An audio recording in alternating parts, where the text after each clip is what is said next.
Adam here with Brooksaw Antiques. Today we have this 1933 Corona 4 vintage portable typewriter. I'm going to show you how to use the functions and make sure they all work.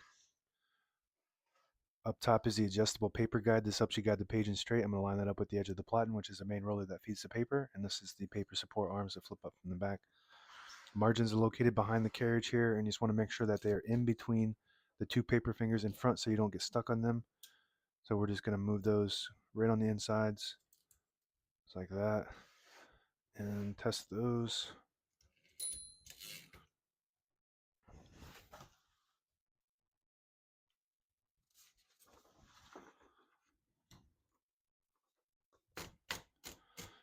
These are the two paper fingers. I'm going to put those on the edge.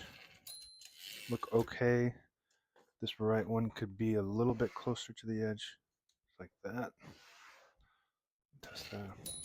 Good.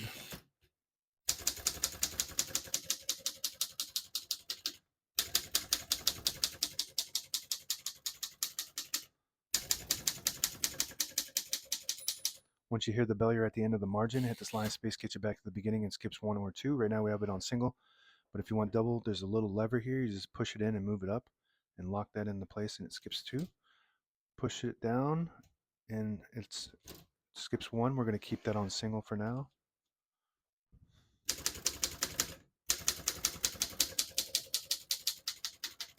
As you can see, all the keys type nice and none of them skip or stick. I'll type a sentence on the next line.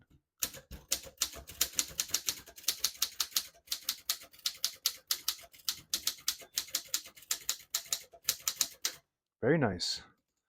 Over 90 years old and it still types really good.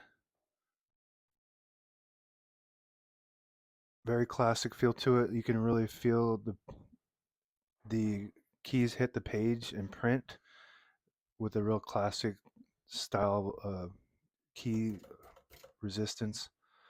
To pull the page out easy, there's a switch on the right side here. You flip it forward and it unlocks the rollers underneath the platen, allowing you to pull the page out easy or load thicker paper like carbon copy or cardstock. Make sure you flip that back before you load the next page or else it won't load correctly. You got a shift on each side and a shift lock on the left. To clear that, just hit the shift button again. Backspace on the right side. Works good. Margin release above that. When you get to the end of the margin, there's a mechanism that blocks you from printing, like that. If you hit that margin release, it will allow you to go all the way to the end or until you get stuck on that paper finger. That works good. Color selector switch on the left side here. We have a solid black ribbon, but if you had a black and red ribbon, the red would be on the bottom, and you just flip the switch all the way up to that red indicator, and the vibrator just goes up higher, so you print the bottom portion of the ribbon. When you have it in the middle, it doesn't print any ink at all. It just leaves a stencil for copying purposes. When you have it up down bottom, it prints the top portion of the ribbon, which would be the black portion of that.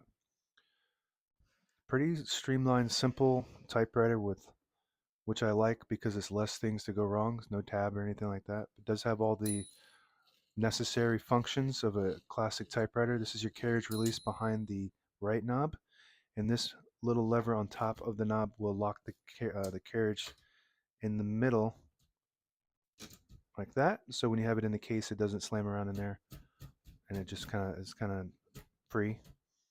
And the case would block this side so it doesn't move. And then to unlock it, you just flip that to the back and it resets that lock. Carriage release on the left side as well. Very classic antique sound to it.